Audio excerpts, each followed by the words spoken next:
The following program is paid for by EG Tax. All opinions or statements expressed on this program are solely those of EG Tax or its guests and do not reflect the opinions of News Radio 930 WBEN or Odyssey. The following is paid programming. It's time to talk taxes. New friends, new opportunities, new partners. EG Tax. It's Ask the Tax Lady with Esther Gulius and EG Tax on News Radio 930 WBEN. To reach Esther now, call 803-0930, toll free at 1-800-616-9236, and cell calls are free at star 930. And now, live from the WBEN studios, it's Esther Gulius. Everybody, this is Esther Gulius, the tax lady from EG Tax, and we're here to keep you up to date on what's happening in the world of taxes. It's interesting because we end up spending so much money on taxes, and it's important to know how it affects your situation. And so I'm joined in studio with Chris Fabian. Hey, Chris. Hello, Esther. So I hear congratulations are in order. Yes. Mine and Tiffy's daughter, Grace, early this morning got engaged at the top of a mountain. So... And very that's cool. Yes. Isn't it was interesting because when I heard, I was playing cards with a friend and we were squealing, and a gentleman was doing some repairs in my house, and he came over and said, either somebody got pregnant or somebody just got engaged because you guys are screaming. Wow, what a guy. He nailed that one. He did. Hey, Tiff, what do you think about this? She wants to know what you think about the engagement. I can't hear anything. Oh. Just talk. You it's must be amazing, excited. but I can't hear you. Anyway, I'm Esther Gulius, the tax lady from EG Tax. We're here to talk taxes. We have 200 days until the end of this year. Sorry, Can you little technical imagine? difficulties. Pardon But me? I said little technical difficulties right now, but we're So getting we it all have straightened out. 200 days till the end of the year, and so we want to help you to make sure that you're abreast of all the things coming down the pike so that it doesn't now I can hear. blindside you. By the way, if you're getting any letters from the federal government or state of New York, don't just pay the bill that they're sending you. Come on down. We look at all these. Chris, what would you think the percentage of incorrect bills that we get?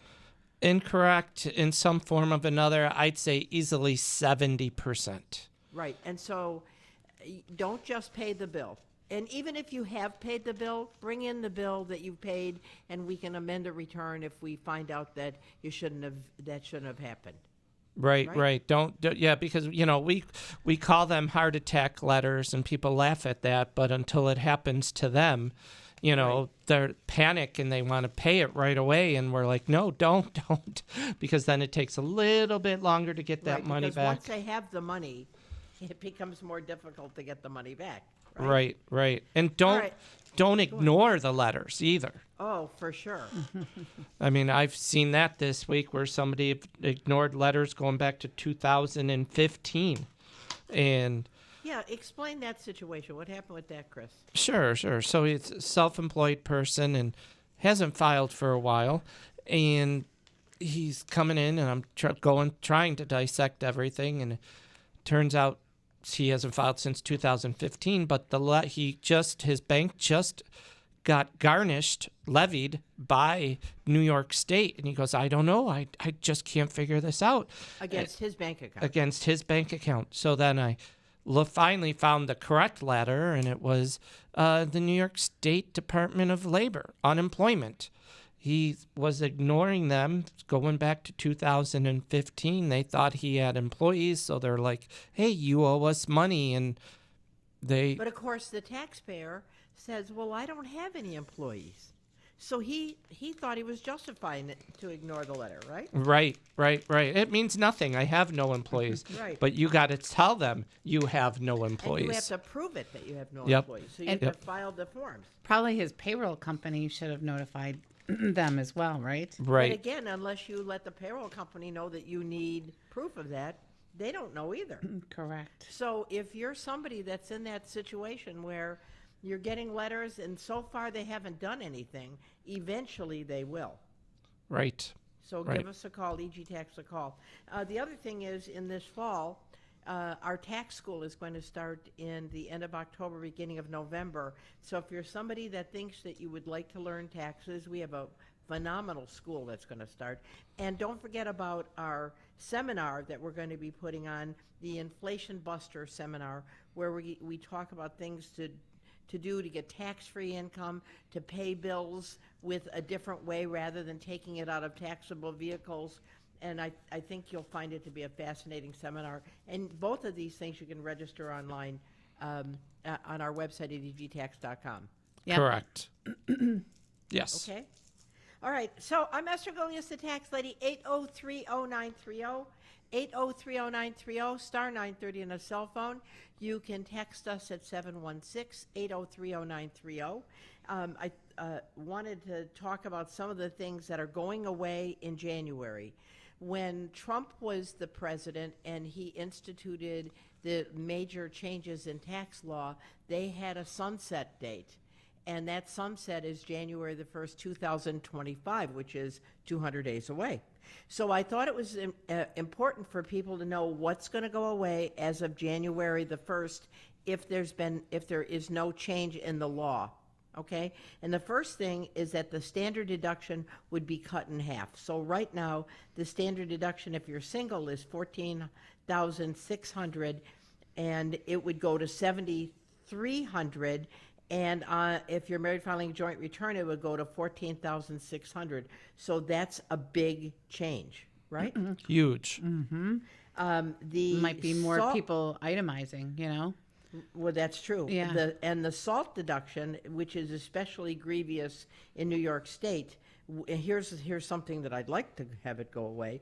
That's limited to $10,000. That will go away. Right. Because salt deduction. our property taxes are very expensive in New York, and our income tax, so that would give us the opportunity. That would help New Yorkers. Now, the child tax credit, which is now $2,000, goes back to $1,000. Oh. So that's, for families, that's a tough nut to swallow. The mortgage interest deduction, which now is capped at $750,000, goes to $1 million, back to if somebody has $1 million mortgage. Home equity loans that are not deductible now unless you're using the money to remodel or directly impacts your personal resident will go back to being fully deductible again. Which again is I think a good thing. Miscellaneous deductions, which I never liked, that had been eliminated, those will all come back to play again effective January the 1st. So that means like your mileage going from job to job. Office and home. Yep. Your union Equipment, dues. Union dues. Cell phone. Cost of your, if you pay a stockbroker, tax preparer, financial planner, all those kind of things that aren't deductible now go back. Safe Now, they deposit are box. still deductible on the state of New York now, but they will go back into play January the 1st. That's right. Right. You know, Right. so there's some good news and some bad news with everything going away. But for a New Yorker, you know, I mean, the lifting of the salt deduction, I think, is really important. Yes. Don't you? Yes, for sure. All right.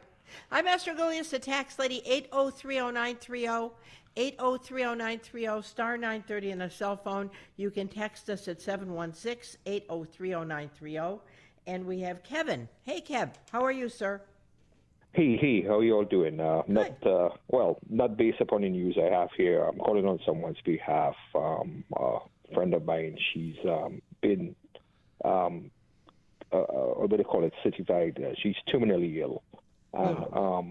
Yes, and she hasn't crossed 60 or 62 or whatever. So she has money put away from when she worked and stuff. And, you know, like, I think I understand, like, if, like, first-time home purchasers and stuff, if they touch their 401k or the IRA, they don't get a penalty or unless they reach a certain age. But in her situation, it's just basically her, she's trying to finalize arrangements and stuff in advance. Right. So if she's purchasing, like, a burial plot, will she get penalized for doing that? All right, If so she like touches an IRA or 401k, Okay, either one of them. when you have a pension plan, there are exceptions to the penalty. It's going to be taxable if it's a traditional 401k or IRA. It's going to be taxable anyway. But the penalty that she would suffer if she's under the age of 59 and a half of 10% would not be in there because she has a terminal situation, so she's permanently disabled, so there won't be any penalty if she takes that money out, no matter what she uses it for because of her medical situation. But it sounds like you said she's not 62, she's not 60 yet. Is she No, 59 she's and not a half, 60. Kevin? No. She's Okay, like in so her it's early going to 40s. be, she's not going to pay a penalty on it anyway. And that's based on the fact of being That certified, she's- being that terminally she's- ill. That Right. she's permanently disabled. All right. So let's say if someone also just along the same path decides that they want to do their final arrangements and they're not terminally ill or anything, but final arrangements like choosing a burial plot and doing final expenses, will they also be penalized for doing All something right, like that? once you reach age 59 and a half, there's no penalty anymore, okay? Oh, okay. State or federal. All right, great. However, if you're taking that money out to do funeral arrangements, that's not deductible, okay? Funeral arrangements are never deductible, and it's just going to So be it's not subject to pre-planning. regular So if you're doing taxes. pre-planning, that's not. You can pre-plan, it's still going to be deductible when you take it out or your heir takes it out, unless it's a right, Roth. right. Okay? Right. Okay. Great. All right. Thanks, Kev. I'll let her know. Sorry Thanks about again. your friend. All right. Yeah. All right, I'm that- Esther Golias, the tax lady from EG Tax. We're going to take a short break. 8030930, 8030930, star 930 on a cell phone. Text us at 716-8030930. We'll see you on the other side.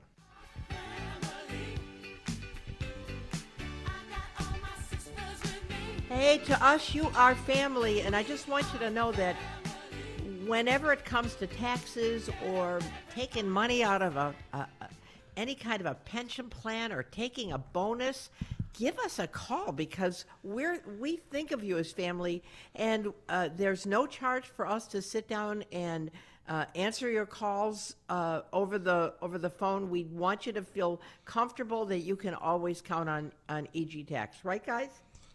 Definitely. All right. So the other thing I want to talk about is something that not too many really people talk about, and that's self-directed IRAs. So what does that mean?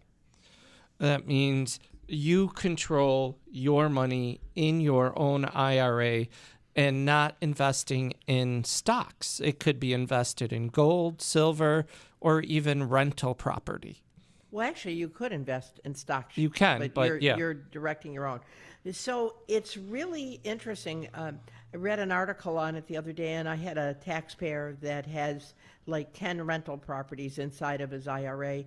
And I don't think we ever talked about this before, but it really is a great way for you to boost what's going inside of your IRA if you want to take the gamble. So rather than you putting it on cruise control and letting your stockbroker take care of it, you can direct your own investments into your IRA, and so you can invest in precious metals, commodities, real estate, CDs, stocks, alternative investments, and therefore make a lot more money. I had a situation where a client had purchased a rental property for about $400,000 a number of years ago, and it's now been depreciated down to $100,000, and he's selling it for $800,000. So he has a gain of $700,000. Now, if it weren't in the IRA, he would pay taxes of over $200,000. But because it's in the self-directed IRA, he doesn't pay anything. That's Right. pretty nifty, you Right? know? He doesn't I even. mean, really and truly, a self-directed IRA might be something, maybe not, it's not for everybody, but there are people out there that say, why should I do an IRA? Because it seems so boring. Well, you can make it pretty spicy. Right. Right. Yep. I mean, and this guy doesn't even have to do a 1031 exchange to get it No, tax-free. doesn't have to do it because it's inside of his IRA. Right. Yep. And yes, I know there's some listeners out there going, but he's going to pay taxes eventually. But yes, but not all at once. It's part of his could be part of his minimum distribution. And think about how much the value in his account just went up. Yep. Right? I mean, it just went up $700,000. Right. So if there's somebody that thinks that might be something you'd be interested in, it is in the tax code. You have to find a custodian, though. And so why don't we talk about what a custodian does? It's somebody who manages the funds and make sure everything is done the right way. That's right. Basically, they're holding your hands back because if you take any money out of that IRA, it's taxable. Correct. And if you violate the rules of the self-directed IRA, you have to be very careful because they can deem that as if you have terminated the IRA and the whole thing becomes taxable. So it's something that you need to do due diligence with, but it can be a great moneymaker for you. Yes. Oh, for sure. All right, well, what do we got here? Text? Yeah, and Frank just dropped. Yep. We got somebody said, "Can you please explain what Kevin was asking?" Yeah, well, explain it. Sure. So, his friend, unfortunately, who's terminally ill, had to take money out of an IRA to Burial. for her prepay her burial. So it's one less thing her friends and family have to not worry about. And he was wondering about avoiding a penalty for that. So, and what we said was, since she's disabled, there is no penalty. No matter if she's 45 or if she was 55, there's no penalty. But once you hit 59 and a half, you can take money out for whatever you want and avoid a penalty. Then there's no Anyway, penalty. Yeah, and that penalty would be taken care of on the Form 5329. So, yep. Very, If you're taking advantage of the exception. yep, exactly, for permanently and totally disabled. Right. So if there are like 8 things in the tax code that says that if you're taking money out to pay for a tax lien, that is an exception to penalty. If you're totally and permanently disabled, that's an exception to penalty. What's some of the other ones, you guys? Medical, if it If has you're to, using it to pay medical expenses, once you exceed the 7.5% threshold, that's an exception. I mean, there are a number of exceptions where you can take money out of your IRA and 401k. Be careful, some require IRAs, some Right, require like a 401k. first-time home buyer who is somebody who hasn't owned a home in 2 years. And that's got to be an IRA. That's an IRA. You can take up to $10,000 out as your deposit. But if you take it out of your 401k, you get hit with the penalty. So if you're going to do that, roll money over from your 401k to an IRA, then take the distribution, and you avoid the 10%, saves you $1,000. And that's where talking to somebody before you do the move is so important. You know, give us a call. There's no charge. We're very happy to talk to you so that you don't shoot yourself in the foot. Because if you took the $10,000 first-time home buyer, if you took the $10,000 out of your 401k, you're going to be, and you're under the age of 59 and a half, you're going to pay the penalty. Right. So like Chris is saying, you could have rolled it over from your 401k to your IRA, then take it out, you'd avoid the 10% penalty. yep. Just little tricks of the trade, you know? Right. All right, what else we got here? We've got Frank is back. If you want to talk to Frank. Yeah, let's talk to Frank. Hey, Frank. Eleanor, thanks for the service you provide. It's pretty Well, amazing. thank you. Well, thank you. My question is about withholding and estimated tax payments. So I'm retired. Actually, I'm disabled, and I get we get 3 checks at our house. It's Social Security for me, Social Security for my wife, and then a disability for me as well. Is Now, that from the federal government, Social Security? the one's private. The Social Security for my wife, myself, and then a check from my former employer's insurance. Okay, all right. Right. So here's the thing. So I have not been paying estimated taxes to the IRS. I'm sorry if you can't understand me. I have Parkinson's. It's a little No, bit. I can understand you just perfectly. So So they send me documentation. Obviously, they want their money with penalty and interest. And I just want to make sure, because when I talk this over with my wife, and I say things like, "Well, they want us to text ahead of time. We have to pay ahead of time." I keep calling. I keep telling her, and she can't understand that because we haven't earned the money yet. So they want it ahead of time. Frank, so think about this: when you were working, when you had a paycheck that you got, they took the taxes out when you got the check, right? And those taxes went off to the federal government and state of New York. The same thing happens when you're receiving other taxable benefits, such as your former employer's wages. As you get it, as you earn it, there are taxes that are accrued to that money. And under law, if your liability at the end of the year exceeds $1,000, they have the right to penalize you because they were entitled to the money as you earned it. Okay. What if the number is under $1,000? Then there would be no penalty, and there's an exception to penalty form, a 2210, and if you call us on Monday, we'll see if we can't get you out from under. Yeah, I think I might do it because I'm close to that number. Yeah. Okay, well, then there'd be an exception. There's a possible exception to penalty. How long have you been on disability? Quite a while. It's been like 6 years. Okay. Well, if you call us at 632-7886 on Monday, we'll see if we can't get you out from under the penalty. There's a form that we can fill out. And Where's your office, Eleanor? On 1890 Colvin, near the Blue Jet in Tonawanda. Any parking? Okay. and Kevin's a perfect example. Excuse me. When the Trump tax changes roll around, then you'll even pay more. Expire. You'll even pay more in taxes. Right. Okay. Right. So call us. We'll be very happy to help you, Frank. Okay. Appreciate All that. right, thanks. I'm Esther Golias, the tax lady from EG Tax, 8030930, 8030930, star 930 on a cell phone. Text us at 716-8030930. We're going to take a short break for the news, and we'll be back with you on the other side.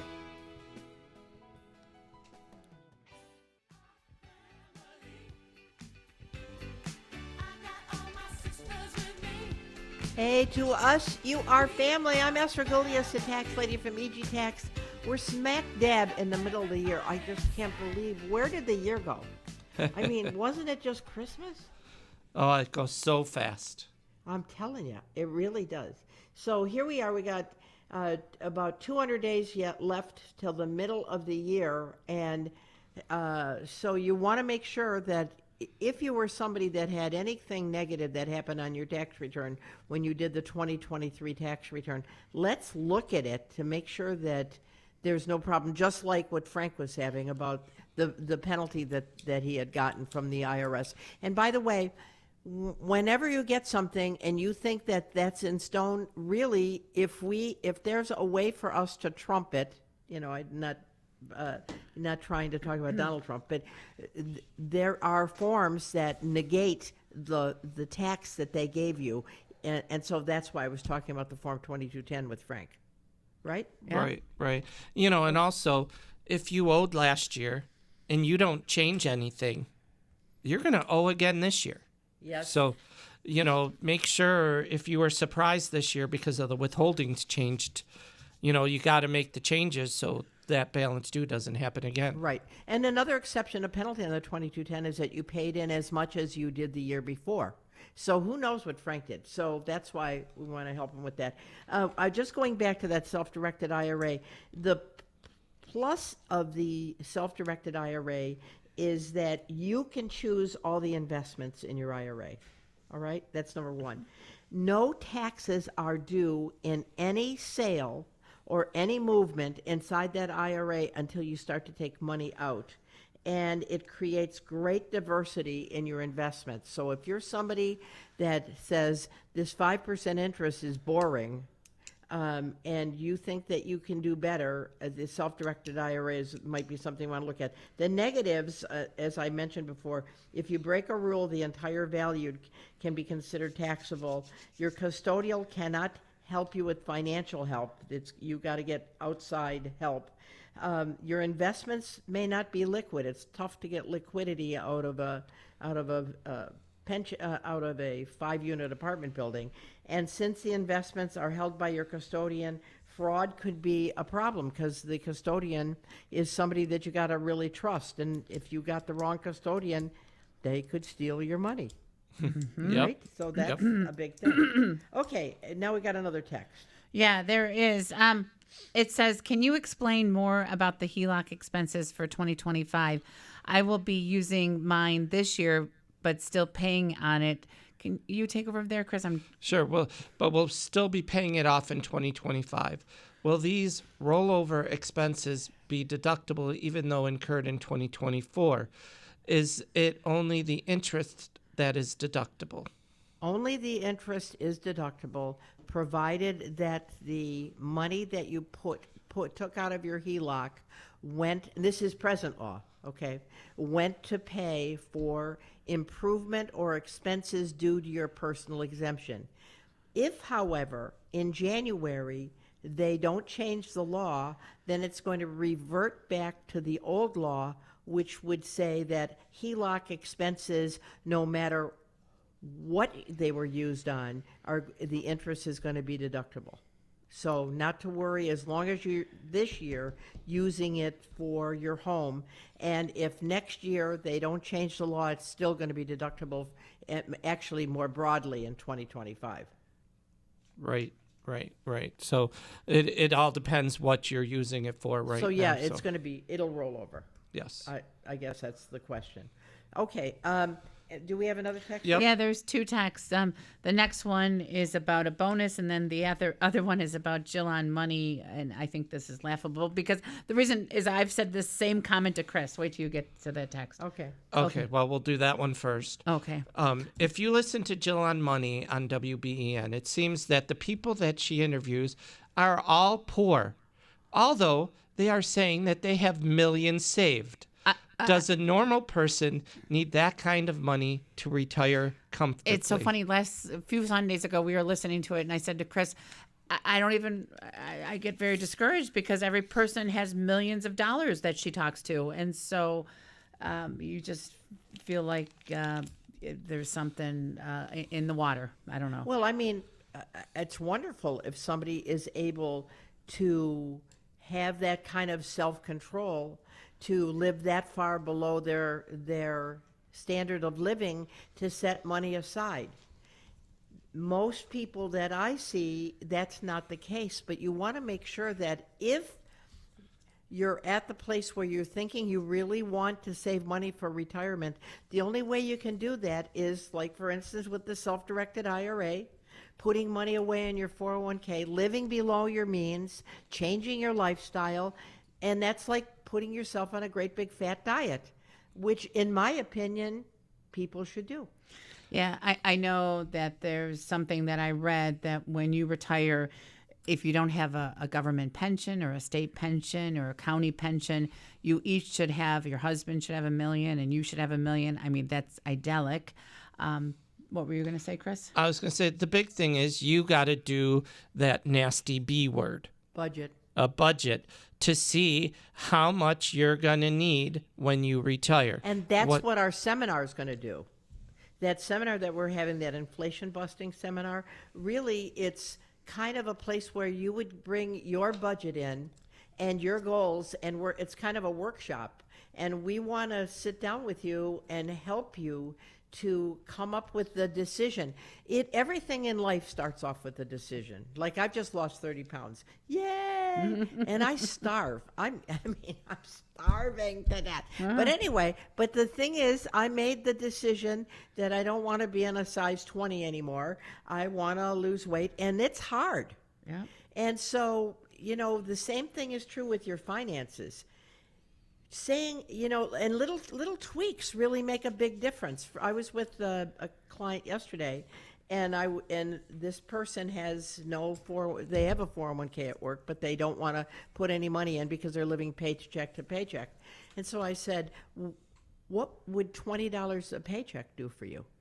And so she says $40 a month. That'd be like $480 for the year. Then she would qualify for the match. So now she's up to $960 plus appreciation. Now she's up to $1,000. And if you think about that, for the last 10 years, that's over $10,000 she would have had as she just put $20 a pay away. And and everything starts with a decision. And she said, Monday I'm going to do it. Yay. You know, and you think to yourself, well, $10,000 isn't much, but at the end of 30 years, it might be $80,000 or $90,000. But that's better than having no money, right? Right. Definitely. And yes, I mean, it'd be nice that everybody would have $1 million, but obviously, if you get to retirement and the biggest asset you have is your home, for instance, you could do a reverse mortgage. A lot of people don't even realize that a reverse mortgage is there so that you can stay in your home tax-free. And even if you have an existing mortgage and you have enough equity, they'll pay off the first mortgage and then give you a reverse mortgage. And even if it's upside down, you get to live there until God calls you home in the chariot, you know. So there's all kinds of things you can do. But the thing is, everything starts with knowledge and a plan. Yeah, and then to just echo, I don't think many people have millions. You know, I don't think most people are in Jill's clientele's position when they retire. A lot of people. Well, I mean, it's true. There's obviously, looking at the pyramid, there's a lot more poor people than there are wealthy people. But having a plan and having a budget and having a goal for retirement, you can't beat that. Right. Okay. Any other text we got? Yes. There, Tiff? It says, I got a one-time bonus, a 13th check. They called it direct deposit from my pension fund a couple weeks ago. Will I get a separate 1099-R for that? Well, I would say double check with your pension company to make sure it's your money, because believe it or not, I was helping somebody with withholdings this week, logged into the New York State retirement system, and on the far right of the screen it says, oh, please note, we had a glitch in our system and there was an extra deposit. We're going to take it back. So I double check with the company that issued it first to make sure they're not taking it back. And it would still come on your usual 1099-R. All right, but so they're talking about a bonus from their pension. Right. Right? There's going to be a 13 deposit out of their pension. And obviously, if you get the money, it's going to be on your 1099-R form, for sure. Yep. But Chris is absolutely right. You really do have to look at everything and make sure that you're your best advocate. Right. You know, I mean, right. Look at your credit card statements, look at everything, and make sure that those things that people are charging you for actually happen. And so, you know, you have to be your own advocate. We will advocate for you, too, you know, as best as we can. But in the meantime, you want to make sure that you're looking at the situation, make sure that there's not some hanky-panky going on. Right. Because, especially with fraud. Right. Make sure, though, because if you didn't know about this 13th payment, something's not right. Like the Teamsters last year got made whole from 10 years ago when their pension got cut. So they knew when we were doing tax planning with the Teamsters. It just doesn't happen that your pension company just says, oh, here's a bonus for you. Yeah. That's not how pensions work. Remember, it's all your money anyway. Right. So unless it's an annuity where it's a specific amount every month, it's your money, and you can say to the administrator of the funds, I need another $10,000, and they'll give it to you unless there's a restriction, and it's going to then be taxable to you. Right. Yep. All right. Somebody wants to know how I lost weight. Yes. Right? Let's take a break, and I'll tell you what I did Suspense. on the other side. Dun, dun, yeah. dun. I'm Esther Golias, the tax lady, 8030930, 8030930, star 930 on the cell phone. Text us at 716-8030930.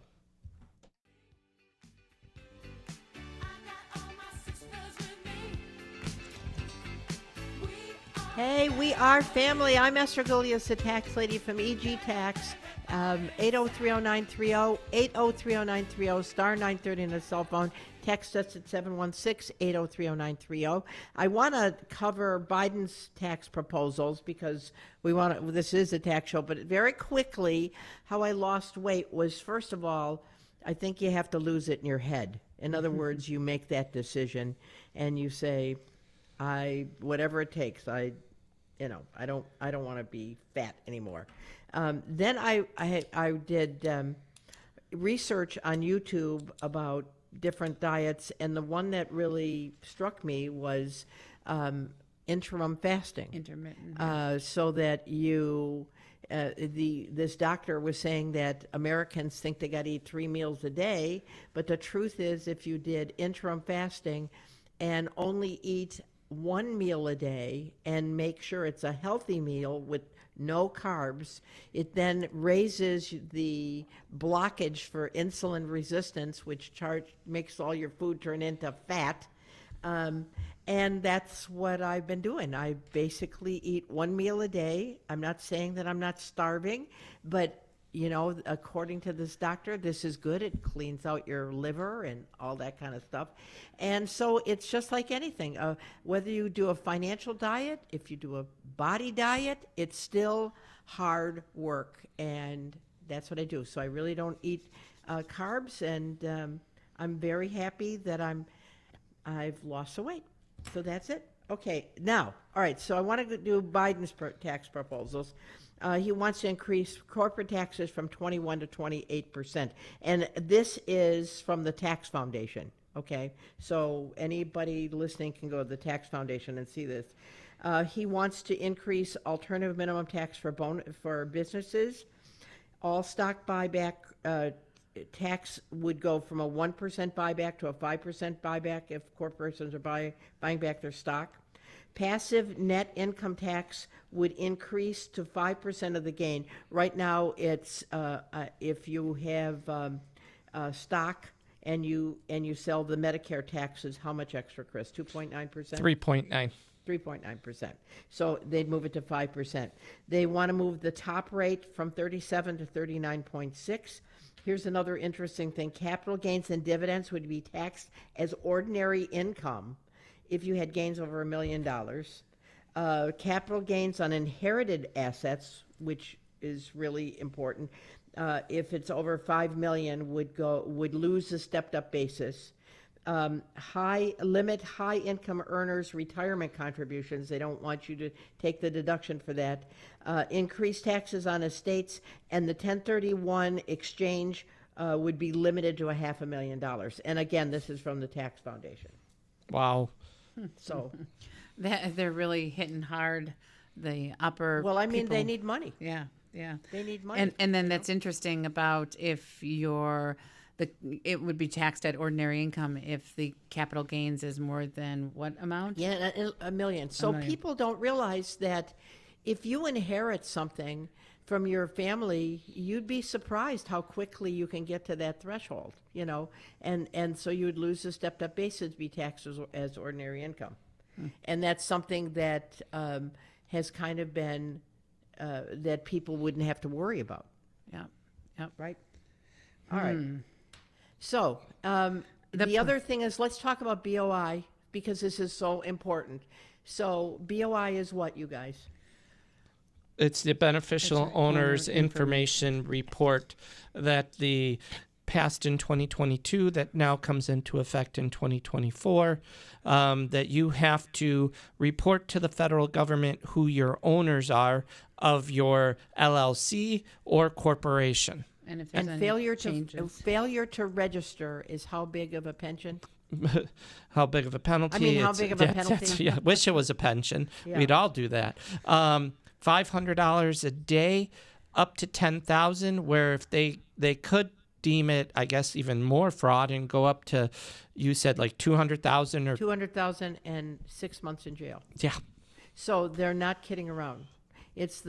So you want to make sure, if you have a limited liability company, if you have a subchapter S corporation, if you have a pension and you have not done the BOI report, especially if it's a pre-2024 company, you have the whole year of 224 to do this. If it's a brand new limited liability company, subchapter S corporation or partnership, you only have 90 days to do this. So if you need help, you can call EG Tax. I think we're the cheapest around, aren't we? We buy I believe so. Yeah, we have heads and tails. a pre-summer special that ends at the end of the month too. So call us $50, for right? $50. We'll get it done for you. Right, and it's, like I said, it's certainly something you want to make sure that you do. And we have another text here, right? Yeah, it was the person clarifying because Chris was saying maybe it was a mistake. They said it was from my pension. I called them and they said it was, in quotes, found money. Yay. Well, hey. Somebody was doing an audit, right? Well, that's great. Well, that means maybe they hadn't been distributing correctly, and when the auditors looked at it, they said, "Wow, you got to make sure you get this money to the pensioners." Right, and that just- might have been it. But it's going to be taxable. Right, right. Just like individuals, pension plans get audited, I think, more frequently than individuals do. Right. So, All right. And then people that, other things that you guys want to make sure that you're looking into, if you've had a change in your tax situation, like for instance, did you get married this year, Yep. right? Or did you get a divorce? Did you have a baby, That's right. right? That's Because right. the child tax credit. Did your child turn 17? right? Because then it Because that's a drops big to change, isn't 500. It is from 2,000 to 500 is how much you'll get for the child. And who's on there. the state of New York, you lose as well. Yep, the 330. Right? And the 1099K forms, if you're doing third-party pays and you're somebody that's received income as a third-party pay, you want to make sure that you're aware of that so that you can handle that properly on your tax return next year. Right, and that's $5,000 as of right now. That Venmo And you never know what they're going to do with that either. right, right. They could go back and make it 20,000 again. They could bring it to the original 600, but as of right now, it's still 5,000. But keep track. So explain what that is for people, because maybe they don't understand what that is, Chris. Sure, sure. So if you use Venmo or any other type of cash app where you're transferring money from you to somebody else, it's not a direct, that's a company that's not a direct from bank to bank like Zelle. Zelle is not included in that because that goes from bank to bank. Okay. So the Cash App, the government's like, wait, people are getting paid through these and not reporting it. Well, they are now saying that that's part of merchant services, which has to report a 1099K. The difference is most people who use these apps are reimbursing each other for like going out to dinner, buying football tickets, whatever. So your personal expenses that you're reimbursing for counts towards this $5,000 limit. So you have to keep track of what's personal, what's a business, and you better have good records. Right. And this is coming. What you can see is that with electronics, they can track many things that have been untrackable before.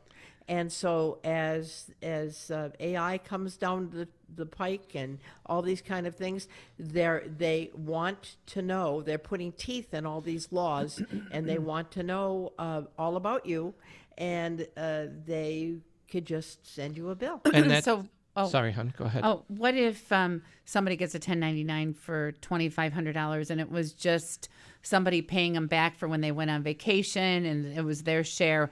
How do you account for that on the tax return? Well, there's going to be separate lines for money in and money out, and you got to, and like I was saying before, you got to make sure you keep good records, because I can see the IRS looking into why did Bob Smith pay you $2,500? Right. And you better have. And I want something I want to talk about, going back to that self-directed IRA. The research that I did this week said that many banks offer to be the custodian on the self-directed IRA. So if you're somebody that thinks that you're interested in doing the self-directed IRA, you might check with your banker. And then while you're talking about bankers and things like that, next week, Jesse from Cross State Funding will be on. So make sure, or is it the week? Kathy Anderson next week, is next then week. Jesse. And then Jesse. So Kathy's on. Kathy Anderson is a realtor extraordinaire. She And sure she'll be is. talking about the new rules. You know, and here's another thing. Investment real estate is a phenomenal way to do a self-directed IRA, right? I mean, if you have $500,000 in there, you might want to look at doing that. And so Kathy could give you lowdown on what's hot and what's not, Yep, she sure can. right? And the thing is, you won't have a mortgage because you're using the money out of your IRA. Right, So right. you just have the income. Yeah, and I want to just going back to like the Venmo thing and the IRS going looking at all aspects. Don't forget too that cryptocurrency is now in 2024 required to report all transactions. Oh, good. Yeah, where I still hear people, oh, I got into crypto because the government could never track me. Well, now they are, and I mean, I've had clients who've lost money in crypto through scams. And the federal government, the FBI, and all the local police stations all say, sorry, it's crypto. Can't do anything. So unlike a bank account, they could track stuff.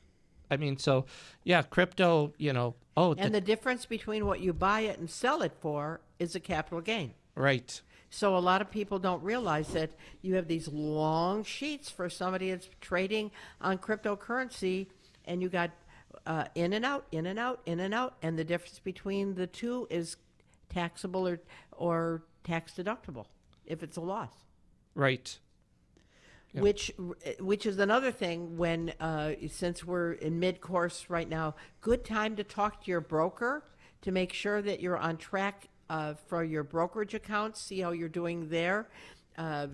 Make sure your broker knows if you're doing really well to sell some of your losers so you can take your gains offset by your losses plus 3,000. So these are all things you need to do now because as you move on during the year, it becomes just more difficult. But anyway, during the week, if you get a love letter, if you have any questions, if you aren't sure about a situation, you can give EG Tax a call at our corporate headquarters. You can go to our website at egtax.com, and we're thrilled to help you. So until next week, I'm Esther Golias, the tax lady, with Christopher Fabian, Tiffany Fabian, and thank you for joining us in the show. And thanks for listening. We'll talk to you next and Father's happy Day. Father's Day to all the fathers out there. Yes, amen. That's true. Yep. The previous program was paid for by EG Tax.